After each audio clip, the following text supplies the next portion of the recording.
Fala pessoal, daqui novamente. Hoje estou aqui para fazer a parte 2 do vídeo das melhores contratações da temporada 19 e 20. Ontem foi a parte 1, já estabeleci os critérios, expliquei tudo no vídeo da parte 1, tá? Então não vou ter que falar tudo aqui de novo, senão vai ficar muito longo, né? Então vamos direto à lista.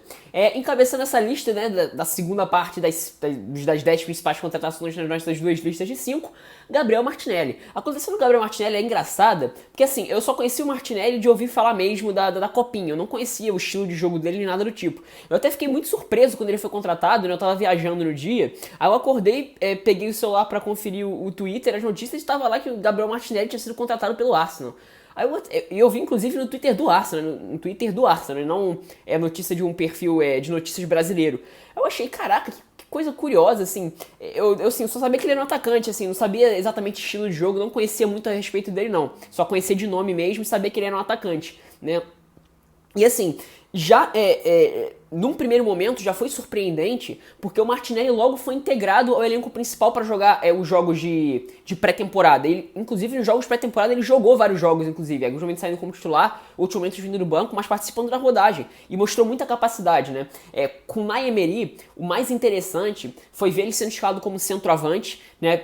Pelo que eu pude ver nas análises, como eu falei, eu não conhecia ele. Ele era um atacante de lado esquerdo, geralmente, para receber essa bola em profundidade, ou fazer a diagonal da esquerda para dentro e bater pro gol, né? Mas com o Unai Emery, ele jogou, principalmente com o Unai Emery, né? O crescimento dele, digamos assim, a explosão dele pro mundo do futebol se dá com o Unai Emery na primeira metade da temporada nos jogos de Copa, nem tanto de Premier League. Apesar de ter brilhado os jogos da Premier League, aquele jogo contra o Arsenal, o jogo contra o West Ham também, aquela reação que o Arsenal teve, partiu muito dele também. Mas enfim, com o Unai Emery, ele jogou como centroavante mesmo, como homem de referência.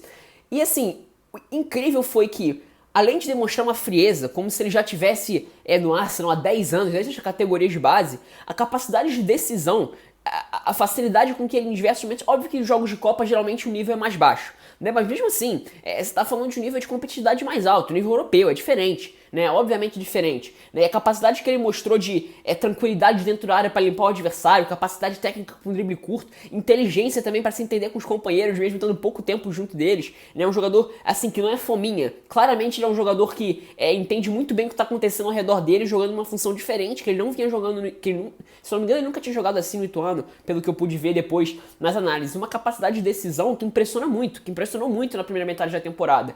Então assim, levando em consideração que ele é um jovem vindo de uma liga, pode-se dizer que periférica, porque ele não chegou a jogar a Série A do Campeonato Brasileiro. Então, só jogava as divisões mais baixas. Então, é de fato uma liga periférica, né? O Campeonato Brasileiro já é uma liga periférica, mas enfim, ainda tem muito mais relevância do que a Copinha ou segunda divisão do Campeonato Paulista, primeira divisão do Campeonato Paulista, enfim, né? Então vem de uma liga periférica, um jovem que não tem nem 18 anos, se não me engano ele tem 17 anos, ele é mais, eu sei que ele é mais novo que eu, 2 anos eu acho mais novo que eu, acho isso impressionante, inclusive. E assim, parecia que já estava no Arsenal, desde as categorias de base, que já sei que já conhecia os companheiros de equipe de longa data, e mostrou uma capacidade técnica de ser um jogador decisivo mesmo nos momentos em que esteve em campo, impressionante. Impressionante. Jogo contra o Liverpool também na Copa da Liga, de um jogo um pouquinho mais alto, um adversário mais difícil. Muito interessante mesmo, uma surpresa enorme. E ainda pode ter rendimentos futuros. Então, sem sombra de dúvidas, foi uma das principais contratações da temporada. Gabriel Martinelli se machucou, perdeu essa reta final, uma pena. Mas, assim, se a gente pensa nas próximas temporadas, pode ser um jogador bem interessante sim. Tem muito potencial esse garoto, né?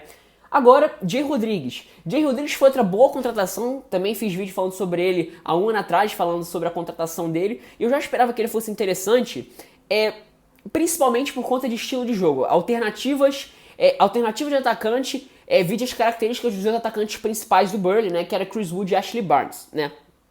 Só que ele me surpreendeu, porque o Jay Rodrigues, principalmente se a gente pega a segunda metade, partindo ali de janeiro mais ou menos, o Jay Rodrigues talvez tenha sido o principal jogador do Burnley em termos de números, né? O Chris Wood fez uma primeira metade muito boa, né? Aí depois o Ashley Barnes sofreu uma lesão, isso até eu acho que prejudicou um pouco o desempenho do Wood em alguns momentos. A ausência da dupla com o Barnes e o Jay Rodrigues também não começa exatamente no melhor nível e depois vai ganhando mais ritmo, principalmente a partir da segunda metade, né? E a partir da segunda metade, na minha opinião, se tornou o principal jogador do Burnley em termos de capacidade de decisão. E nessa reta final, depois da pandemia, ele é o principal jogador do Burnley, muito decisivo, né? O Jay Rodrigues, como eu falei, fiz um vídeo falando sobre ele, inclusive, vai estar aqui no canal, um vídeo agora recentemente por conta dessa ótima fase dele.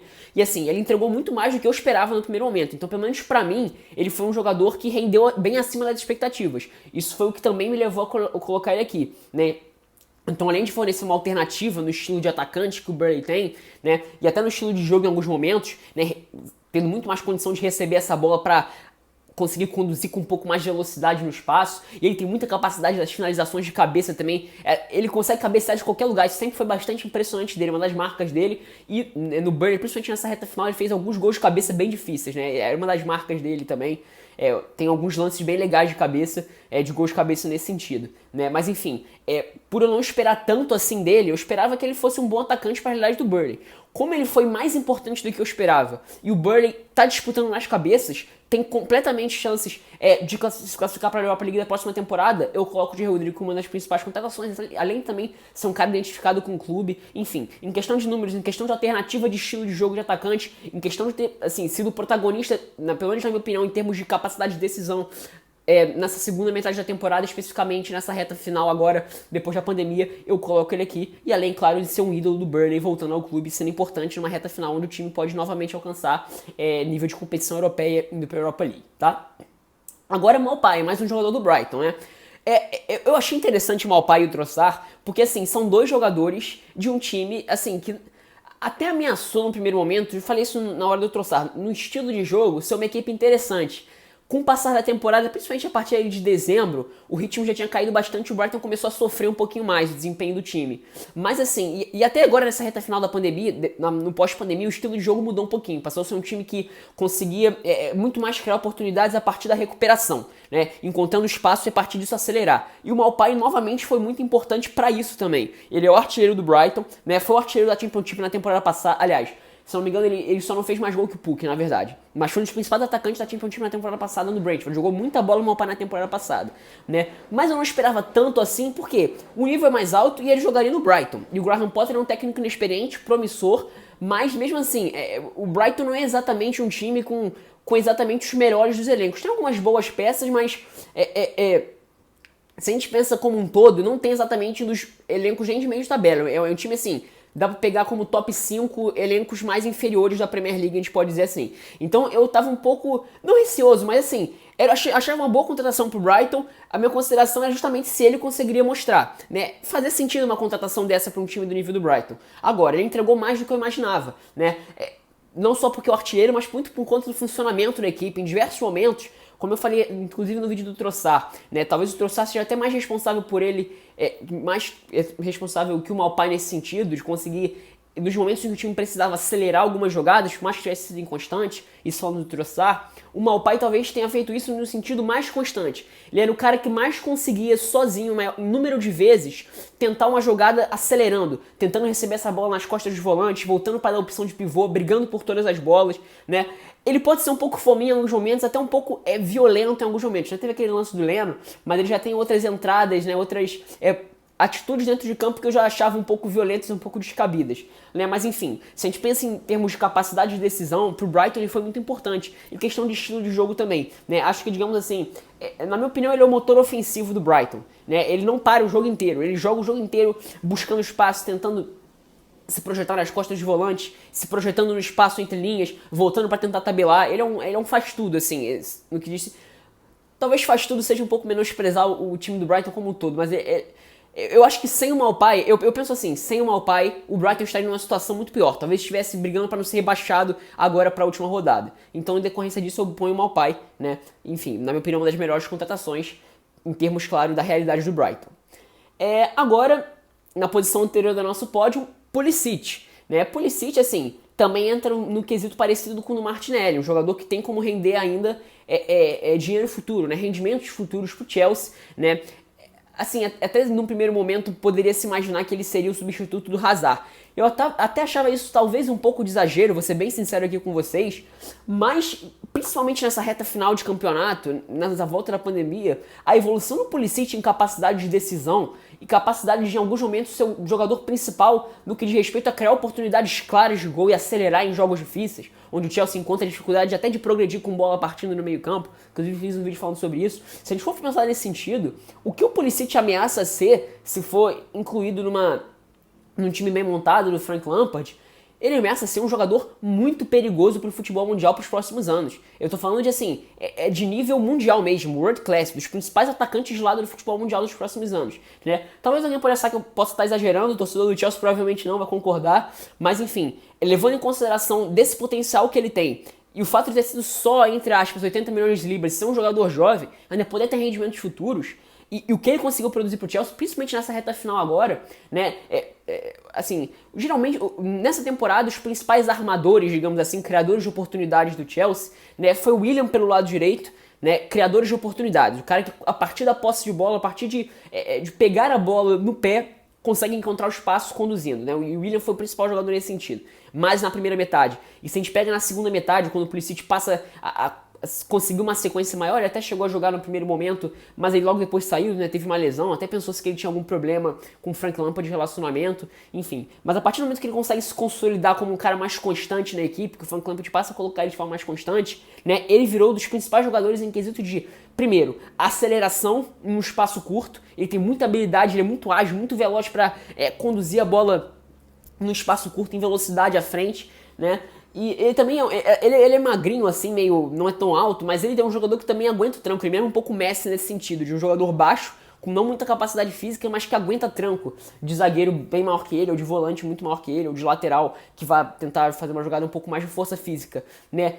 E além disso, além de ser responsável por muitos momentos ser a aceleração do jogo do Chelsea por aquele lado, é um jogador que se mostrou muito decisivo em vários momentos. Em vários momentos nessa reta final de temporada, né, ficou muito evidente. O jogo do Liverpool ontem, por exemplo, isso ficou claro. Ele entrou e, assim, tudo bem, o Liverpool já tinha baixado o ritmo, né, a concentração já não era mais a mesma, mas assim, a facilidade com que ele encontrou em vários lances de incomodar o Arnold pelo lado direito, fez a jogada do gol, a jogada, né, movimento diagonal para receber a bola cruzada do Hudson-Odoi e fazer aquele gol dentro da área, enfim, muita capacidade de decisão, muita capacidade técnica de acelerar a condução de bola em velocidade, agilidade, né, para acelerar as jogadas em situações complicadas, quando a bola chega num setor onde está muito protegido, onde tem muito volume de defensores adversários, ele faz muito bem isso, e nessa reta final, principalmente a capacidade de decisão ficou mais evidente, né? Então, por esses motivos, por também poder ter rendimentos futuros e por ter saído relativamente barato pelo potencial, 80 milhões de libras, boto ele como uma das melhores contratações da temporada.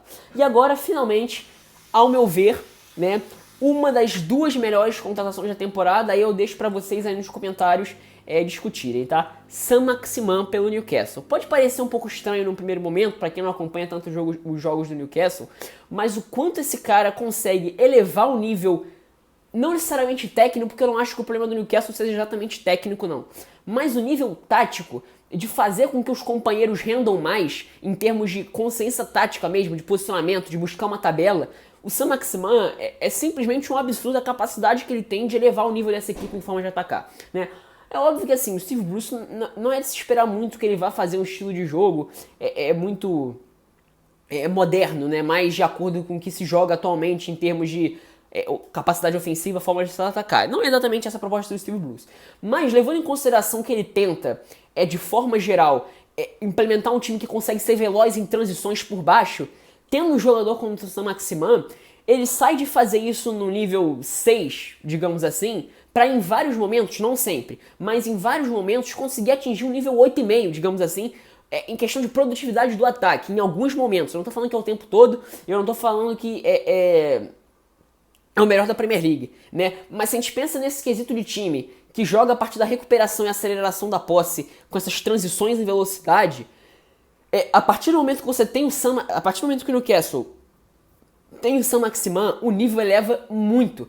Todos os companheiros crescem com ele. E ele também é um jogador com muita capacidade técnica, muita habilidade, muito recurso pro drible. Assim, é muito difícil tomar a bola dele, assim, numa marcação contra um. É praticamente impossível que ele vai perder a bola. Ele sempre vai ganhar, praticamente sempre ganha os duelos nesse sentido. E ele é um jogador inteligente. Ele tem inteligência de jogo também, né? Ele sabe tocar, ele tem visão de jogo para tentar um passe para dentro da área. Ele sabe, assim, conduzir em velocidade e no momento de contra-ataque fazer o melhor passe possível pro companheiro que estiver acompanhando. Pode ser o Almiron, pode ser o Matt Rich também, o próprio Joelinton. O Andy Carroll até num sentido um pouco mais diferente, geralmente entrando no final dos jogos, onde no momento que ele já tá um pouco mais cansado fisicamente, aí em alguns momentos até já saiu do jogo.